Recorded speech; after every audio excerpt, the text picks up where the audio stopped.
Meeting is now streaming. Here we go. Yes. Yes. Hello, everyone. So welcome to Just Start with Jane.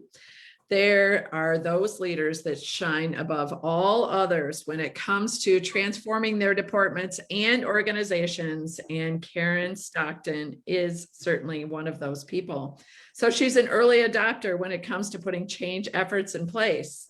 She is someone, and I've personally watched her do this. Here's an idea. Here's how it would work in my department. Bada bang, I'm making this happen, right? She's a make it happen girl. So these people who have taken our solutions and put them in place in healthcare organizations across the country are those people that we want to have on Just Start with Jane. So please help me welcome Karen Stockton, who's the director of telemetry in Chandler Regional Medical Center, which is a Dignity Health organization. She leads 4 giant departments. She was also in a very urban area of, Phoenix/Chandler, Arizona, the COVID queen, the leader who took all the COVID patients for this, Trauma One organization. So I'm so honored that you're here, Karen. Karen also works for us as a transformational expert. So some of you may recognize this face. But when it came to leadership variation, I knew, Karen, that you were the one that I wanted to speak to about this. Yeah, good morning, Jane. Yeah, good morning, everybody. Thanks for having me. I truly appreciate the opportunity. So yeah. Yes. So our public webinar on July 28th is called Why Leaders Fail. Why some leaders fail. And in our experiences, why some leaders fail is there's leadership variation. Mm-hmm. Not because leaders seek to be different from others or leaders, want that variation in leadership, but they likely took the opportunity to have a job in leadership because they had great vision, right? Mm-hmm. And they're usually people who thrive on challenges. Wow, that looks really difficult, but I know I can do it. I'm going to rock this role. Mm-hmm. Okay. But then when you get into a leadership position, you're like, what the hell is going on right now? What is this, right? And so I know you, and I know that you role model your stated expectations. You are truly a walk the talk leader. End of story. I've seen you work. I've heard you teach this a million times across the country. So I know that you do that, but I want to know from you on things, gray areas like expressing gratitude and building relationships. How do you set standards for the leaders who work for you? Yeah. It has definitely been a challenging year for sure, but I found myself leaning to the things that I had learned from, Capstone over the years. Structure really matters. And I think it matters for new leaders. And I think it matters for seasoned leaders because it keeps us on task. I have monthly meetings where I meet with my managers and we have structure in how, and what we discuss. And then we also have group meetings. We found that, all the competing priorities that we had, that when we get together as a group, we can, walk through things. And often in those group meetings, we do some celebrations around the patient experience, results. So I would often tie that in, and bring in, how much we need to celebrate. But the priorities, I really talk about, getting out there and really rounding with employees daily, rounding on patients every daily. Those are definitely high priorities every day because we can't, we just need to be accessible and know, what's going on the unit. So I think those are the expectations. So when I'm out rounding, I touch base with, whether it's the charge nurses or the managers to see, are we doing certain things? It's kind of like the validation that we teach with Capstone to ensure that things are happening every day. So, so I would say structure to monthly meetings where you're hitting on all your pillars, group meetings to discuss, things that are priorities and, bringing in as far as how well everybody's doing, just recognizing things during that week. So, yeah, that's my thoughts on it. Okay. And they're brilliant.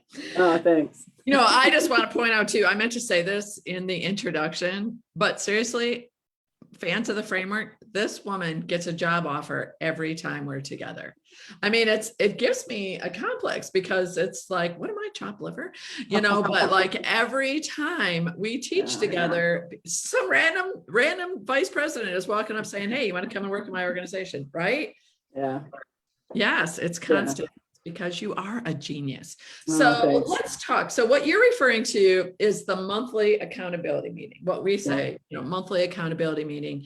And so you're meeting one-on-one with your leaders. But we know the whirlwind causes leaders to derail and get off track. And that can cause huge variation because when you're trying to adopt a change, let's say you have a new leader that has never written thank you notes or doesn't really know how to recognize what needs to be recognized or celebrated or what needs a thank you note versus a team celebration. And if they allow the whirlwind to derail them, they can stop good habits that are forming. And so, how do you coach them to get out of that? How do you coach them on the important things? Right. That's come into play personally for me as a leader. And I've tried to, I guess, relationships really matter. Relationships matter with who reports to us and even our peers. And I think this year, just asking if this is something that is important for us, that has proven to really elevate our team members, what is it that you need to help us get there? I found myself pausing more and maybe trying to ask the right questions to get folks to realize, what's getting in their way. Every day I look over at my list. My lists have lists, and some days you can check a lot of things off the box, and other days you can't get to much of anything. So, but there's things that are definitely priorities, and the whirlwind is out there every day. And I think we talk about rounding and we talk about engagement with staff, that we try and do too much for everyone. Our teams love their units. They want to be involved. They want to help. They want to be a part of solutions. And sometimes we try and take on too much. And, so when I'm out there and you talk about role modeling, if I hear something that causes pause for us to be grateful, I'll say, oh my gosh, I'm going to send them a thank you note, or, oh my gosh, I'm going to go right over and thank them for the job that they did. So positive reinforcement is huge and needs to be a part of the daily routine, and not necessarily focusing on the negative. So, the whirlwind, being organized and being consistent. I think we face that challenge more and more every day in healthcare.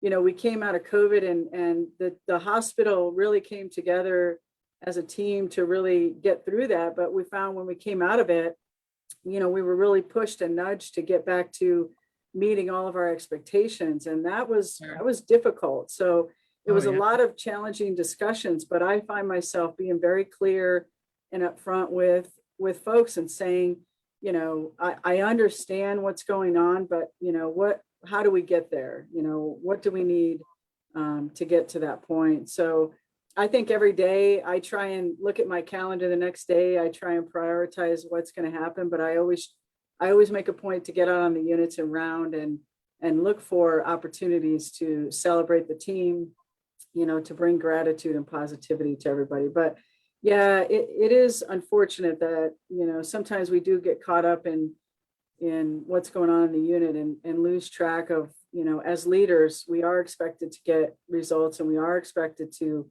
manage overall operations. So, right.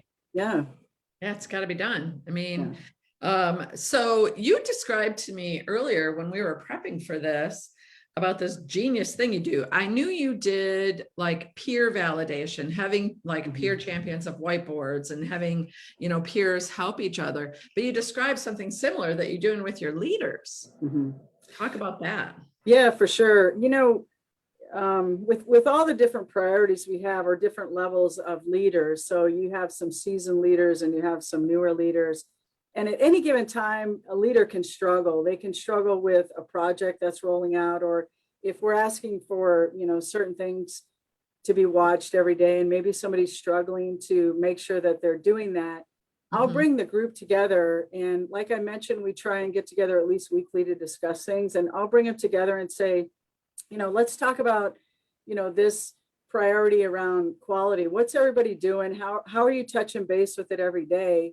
So it's not necessarily like, you know, pointing anything out. I think we as leaders need to learn from each other. You know, there are some that do really well at certain things and others struggle. So I want people to, you know, make themselves vulnerable and reach out and say, hey, I'm struggling with this. What are you doing to make sure you're on top of this? So I love it when we get together as a group and share best practices, and it's really open. It's not meant to make anybody feel, you know, that there's nobody doing their role. It's like, hey, if we are struggling, how can we help, and who can, you know, who in this group has an offer on what we're doing. So we've restructured things. We come up with different ways to work through it. And I just think as a team, we're better together, you know. One other thing that came up recently is, you know, I hear on the units how, you know, we're struggling with high acuity patients. And I think our patients are sicker than they've ever been. And I think that's across the board in healthcare. And we have the ability here with a software system to pull reports. So I find myself going and pulling reports so folks know across the board, let's work together on how we work through this, because it's not, you know, it's not any particular unit that's on an island on their own. Like, we're all struggling. Right. So how can we work together, you know, to solve this challenge? So I think, you know, it is challenging, you know, when things come up at work, you know, whether it's personal life, whether it's growing as a leader. And I think we need to be empathetic at certain times as leaders and help and be there and understand, you know, what's going on. But we also have to be clear in our communications and not muddy the water and not mix up the two. Right. You know, if back up your communication with data. Yeah. If you need to empathize with, you know, your leader or your staff with what they're going through, do that. And then separately, you know, circle back and how they're going to meet the role, how they're going to meet their responsibilities. I mean, that's for employees as well that may struggle with attendance issues or performance issues. Right. As leaders, I think sometimes we fall into that trap where we try and fix things, or we try and offer suggestions, and it doesn't always match. So that's what I said. Even as a leader, I'm trying to grow in the questions I ask and how I ask them differently. There's some books that I'm working through with that, but yeah, it's a great, I think this subject that y'all are hitting on right now is just really perfect for, you know, for what maybe we're experienced as leaders in healthcare. So absolutely. You have great empathy and compassion for people. They deserve your listening ear, but then you have a responsibility to move the organization forward as well. So great advice. So we've got a deal for you. If you want to see Karen live, L-I-V-E, we're going to be in Scottsdale, Arizona, the first week in October. I believe the date is the 8th. And Karen is helping me teach a nursing bundle boot camp with all new topics, as well as Karen is going to be part of our virtual nursing bundle boot camp, which is happening, well, you're live September 9th. Is the date we decided on. So, you know, you want to go to our training page, capstoneleadership.net, and check out those events, and for an opportunity to see Karen. But you know what, Karen, could you text me the books that you referenced, and I'll make sure I place them right in here. Oh, for sure. Yes. Yeah. Also, our C-Suite retreat is happening in Scottsdale on October 7th. And I'll tell you, I hope you can make it, Karen. Karen, you need to be there. because the topic is good to great to even greater. Oh, And very good. I really think the Dignity Health folks would really benefit from that. But anyway, we had our most successful C-suite retreat ever on Mackinac Island a couple weeks ago. And I mean, highly rated, but it was the amount of excitement around those topics on how you move your organization from great to even greater versus good to great to gone was wrong direction. yeah, wrong direction. All right, Yeah. Karen, as always, fabulous. Thank you. Yeah, thanks everybody. Have an awesome day. All right, bye now.